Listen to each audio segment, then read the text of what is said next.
ভয়ঙ্কর পরিস্থিতির দিকে রাজ্যের যোগ্য ছেলেমেয়েরা চলে যাচ্ছে। ভয়ঙ্কর পরিস্থিতির দিকে যাচ্ছে।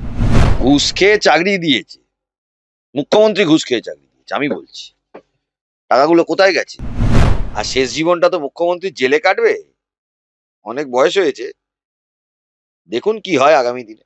শেষ জীবনটা জেলে কাটবে তৃণমূল পরিবারের শেষ জীবনটা জেলে কাটবে। আমার ক্লায়েন্ট গুলো কি দোষ করেছে?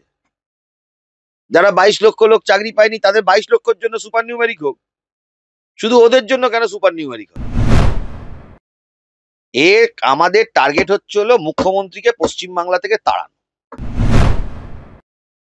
এই 150 বছরের ইতিহাসে ব্রিটিশ আমলেও বিরোধী আইনজীবী চেম্বার হামলা হয়েছে, আজ পর্যন্ত কোনোদিন হয়নি। কালকে অনেক পুলিশ অফিসারের সাথে আমার কথা হয়েছে, সুপিরিয়র পুলিশ অফিসার, তারা বলেছে কিছু করার নেই, আপনাদের গায়ে হাত পড়লে আমরা দেখবো, আমাদের ওপর থেকে ইনস্ট্রাকশন আছে যে ওদেরকে এখানে বসিয়ে দিতে।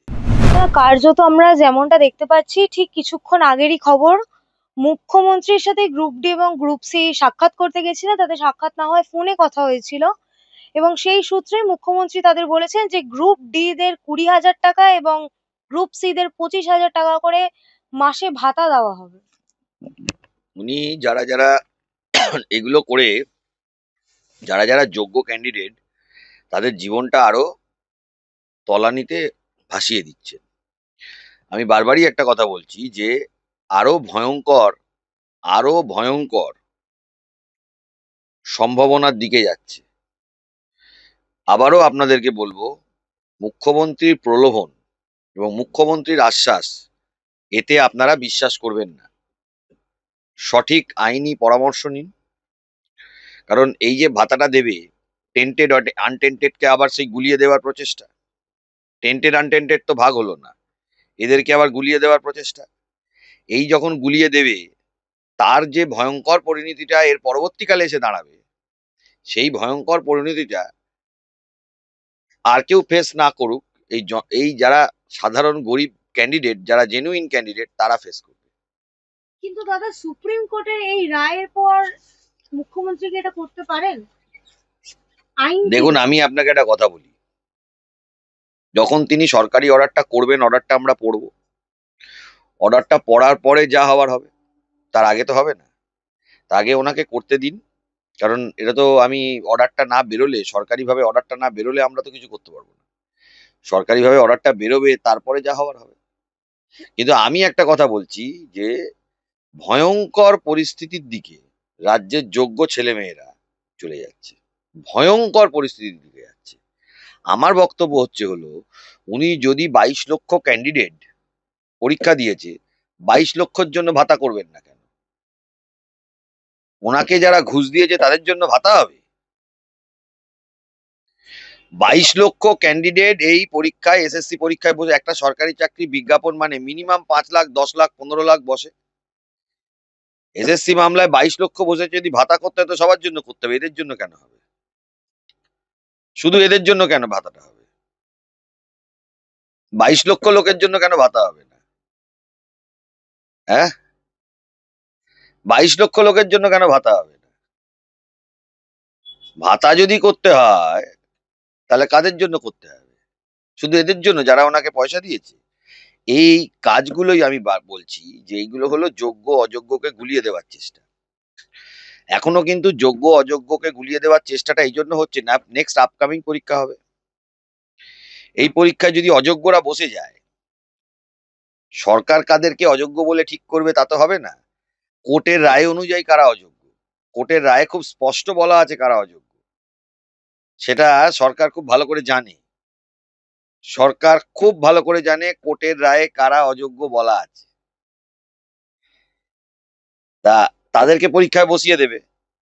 তারপরের যে পরিণতিটা হবে, তারপরের যে ভয়ঙ্কর পরিণতিটা হবে, আমার খুব খারাপ লাগছে এইসব যারা মানুষজন রয়েছেন, যাদের জীবন ভবিষ্যৎটা শেষের দিকে চলে যাচ্ছে। ঘুষ দিয়ে চাকরি দিয়েছে, তার আবার এত বড় বড় কথা। ঘুষ খেয়ে চাকরি দিয়েছে, মুখ্যমন্ত্রী ঘুষ খেয়ে চাকরি দিয়েছে, আমি বলছি। টাকাগুলো কোথায় গেছে? পার্থ চট্টোপাধ্যায়, ভাতা দিচ্ছে? সরকারি টাকা থেকে ভাতা দেবে বলছে তো, যা শুনছি। ওনার দলের লোকজন ওনার দলের লোকজন পয়সার নোট গোনার জন্য বসে থাকবে। ভাতা যদি দিতে হয় তো 22 লক্ষ ছেলেকে ভাতা দিতে হবে, ছেলে মেয়েকে ভাতা। তারা তারা কি অন্যায় কাজটা করেছে? তারা কি অন্যায় কাজটা করেছে? ভাতা দিচ্ছে তো দিক। তারা কি অন্যায় কাজটা করেছে? সুপ্রিম কোর্টের রায়ের পরে কি হয় না হয় সেসব আমরা জানি কি করতে হবে। 22 লক্ষ ছেলে যারা পরীক্ষা দিয়েছে তারা ভাতা পাবে না কেন? শুধু ওনাকে যারা ওনার দলকে যারা টাকা দিয়েছে, নোট দিয়ে চাকরি পেয়েছে, তারা তারা শুধু ভাতা পাবে? এটা মেনে নেওয়া যায় না। আমি তো যারা 22 লক্ষ ক্যান্ডিডেট আছে, যারা পরীক্ষায় বসেছিলেন, তাদের সবাইকে এবারে নামতে বলবো। যদি ভাতা হয় তাহলে তারা পাবে না কেন? তারা ভাতা পাবে না কেন? শুধু যারা জালিয়াতি করেছে তারা ভাতা পাবে? শুধু যারা জালিয়াতি করেছে তারা ভাতা পাবে? যোগ্য ক্যান্ডিডেটদের দিতে হয় মানতেও সবাইকে ভাতা দেবে? আগে ভাতার অর্ডারটা আসুক, তারপরে যা করার আমরা করব। রায়ের পর কি এটা করা যেতে পারে? উনি যেটা করছেন বেআইনি কাজ করছেন। উনি যেটা করছেন খুব ভালো করে জানেন যে এরপরে ভয়ঙ্কর পরিস্থিতি হবে। এখন লোককে এইসব বড় বড় কথা, ডায়লগ, ভাতা, এইসব প্রলোভন দেখিয়ে, কারণ যে ভাতাটা নেবে সে ফেঁসে গেল। যে ভাতা নেবে সে ফেঁসে গেল। কথাটা ভালো করে বুঝুন। যে ভাতাটা নেবে সে ফেঁসে গেল। যে দেয় সে যেমন দোষী, যে নেবে সেও দোষী। আপনি স্যাগ্রিগেট করতে পেরেছেন এখনো অব্দি কারা জেনুইন কারা? এটা কে করবে? কোর্ট করবে? গ্রুপ সি গ্রুপ ডি তে তো জেনুইন ক্যান্ডিডেট আছে, নেই তো অস্বীকার করার জায়গা নেই। গ্রুপ সি গ্রুপ ডি টিচারদের মধ্যে জেনুইন ক্যান্ডিডেটের সংখ্যাটাই বেশি। আমাদের ফিগার কত? 26,000-এর মধ্যে 10,750, এটা টেন্টেড। আমরা বলছি, কোর্ট কি বলছে সেটা দেখতে হবে তো। আমরা বলছি, কোর্ট বলছে, এসএসসি বলছে, সিবিআই বলছে, এতগুলো ভার্সন আছে। কোর্ট কি বলছে সেটা দেখতে হবে তো। দাদা তাহলে উনি রাজ্যটাকে সেই তো ভাতার উপরই এনে দাঁড় করাচ্ছেন। শিক্ষক 22 লক্ষ ছেলেকে ভাতা দিক আগে। 22 লক্ষ ছেলেকে ভাতা দিতে হবে, যারা SLST 2016 অ্যাপ্লাই করেছে। 2, প্রাইমারিতে যারা চাকরি পায়নি। ভাতা যদি সিস্টেম করতে হয়, ওনাকে তো একটা কারণ দেখাতে হবে। অর্ডারটা আসুক, তারপরে যা হবার হবে। খুব সহজ হবে না ব্যাপার। যত সহজে ব্যাপারটা বলে বেড়াচ্ছে, আইনে ওটা রূপান্তর করা খুব সহজ ব্যাপার হবে না। নিজে ফেঁসে যাবে। আর শেষ জীবনটা তো মুখ্যমন্ত্রী জেলে কাটবে। অনেক বয়স হয়েছে, দেখুন কি হয় আগামী দিনে। শেষ জীবনটা জেলে কাটবে। তৃণমূল পরিবারের শেষ জীবনটা জেলে কাটবে। দাদা একেবারে অন্যদিকে আমরা দেখেছিলাম গতকাল একেবারে আপনাদের চেম্বারের বাইরে বিক্ষোভ দেখা গেছিল। তারা দাবি করছিল যে আপনারা টাকা নিয়েছেন, চাকরি দেননি। প্রথমত, আমার তো ক্লায়েন্ট ওরা নয়, এটা অ্যাডমিটেড পজিশন। 2 হচ্ছে হলো, ক্লায়েন্ট যখন নয় আমার কাছে টাকা নেওয়ারও কোনো প্রশ্ন নেই। ওদের মামলাই আমরা করছি না, আমরা ওদের বিপক্ষে মামলা করছি। কিন্তু ওনারা তো একবারে ছবি দেখিয়েছেন, সুদীপ্ত দা, ফিরদৌস দা, বিকাশ বাবু ছবি দেখিয়ে বলছেন যে এরা টাকা নিয়েছে, আমাদের চাকরি দেয়নি। না না, আমরা ওদের বিপক্ষে মামলা করছি। ডে 1 থেকে এটাই স্ট্যান্ড। আমরা ওদের বিপক্ষে মামলা করছি, ওরা কেউ আমাদের ক্লায়েন্ট না। কেউ তো 7 লাখ বলছে, কেউ 27 লাখ বলছে, কেউ 34 লাখ সেটা বলছে। যার হাতে টাকা দিয়েছে সে বুঝবে। আমার চেম্বারে 24 ঘন্টা সিসিটিভি ফুটেজ থাকে, কে টাকা দিয়ে গেছে সেটা তো দেখতে হবে। ওইসব কথাবার্তা বলে কোনো লাভ নেই, তাই না? এগুলো এগুলো এগুলো হলো বাজারে ন্যারেটিভ কথাবার্তা। আমরা এখনো অব্দি মামলা করে 10,000-এর ওপর লোকের চাকরি করিয়েছি। 10,000 সংখ্যাটা, আমার সিনিয়র বিকাশ রঞ্জন ভট্টাচার্য নেতৃত্বে 10,000 লোকের ওপর চাকরি হয়েছে। আর 26,000 গেছে।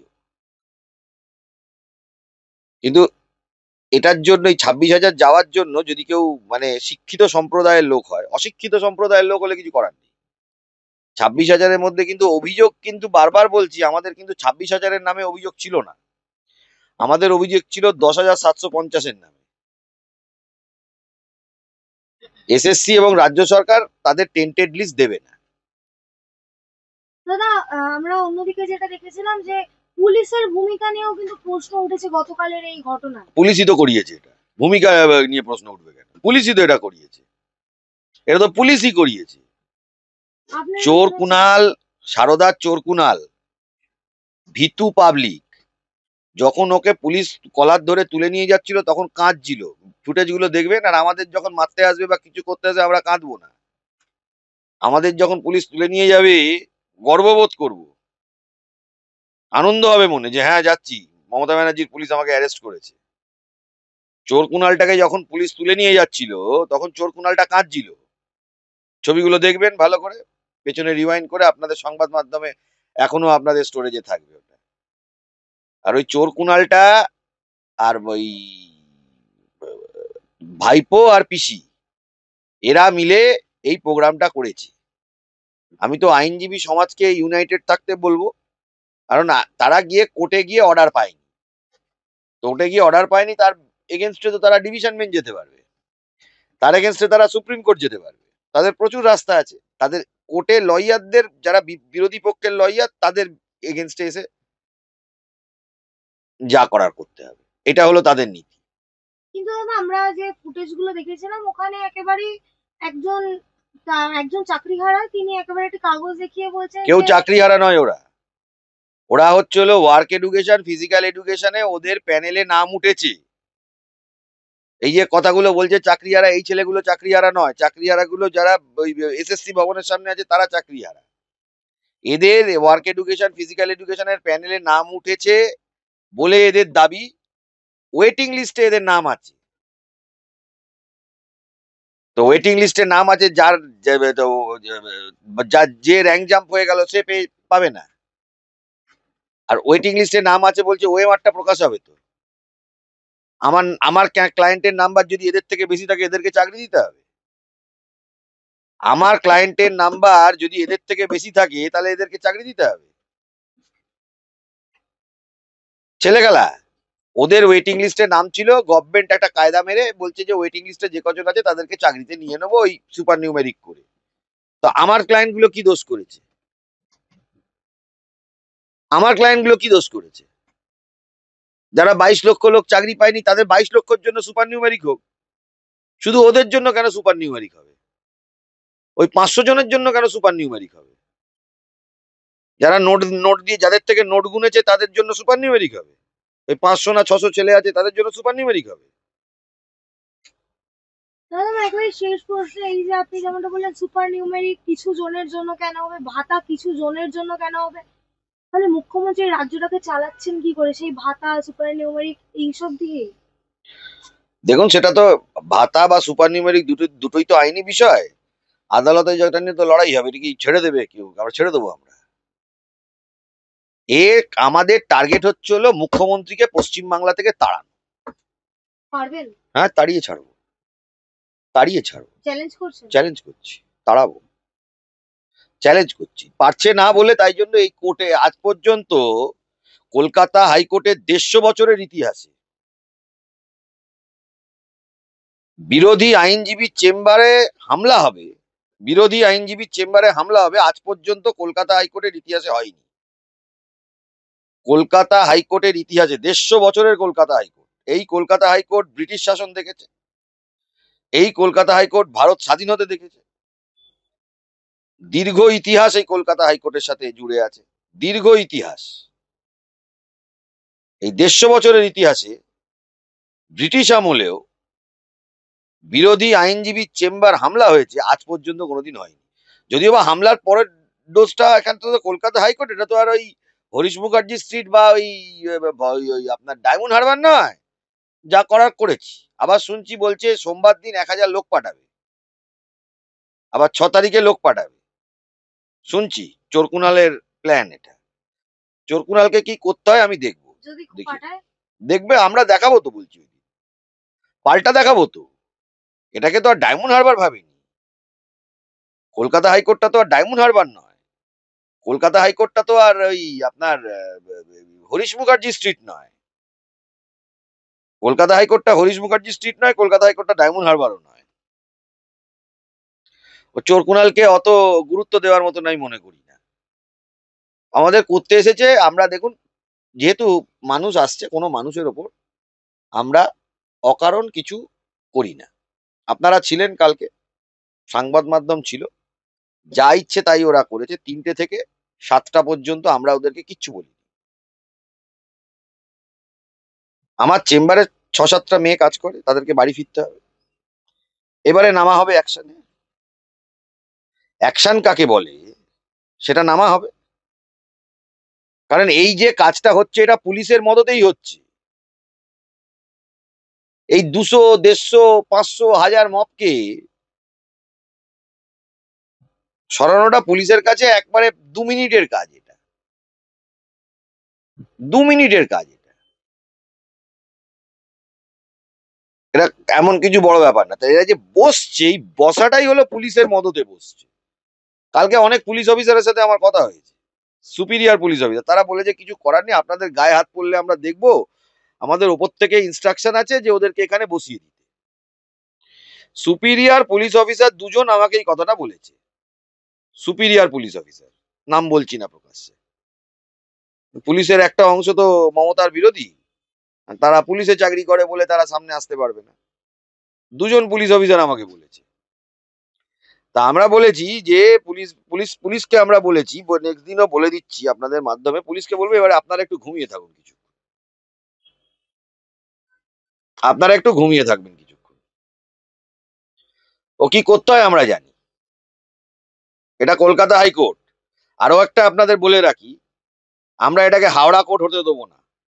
হাওড়া কোর্টের আইনজীবীরা ভেতরে, কোর্টের ভেতরে ঢুকে আইনজীবীদের মেরেছিল। সেই কেসটা কি হলো? ধামাচাপা পড়ে গেল। হাওড়া কোর্টের আইনজীবীরা, আমি তো আইনজীবী সমাজকে এক হতে বলবো, কিছুদিন আগে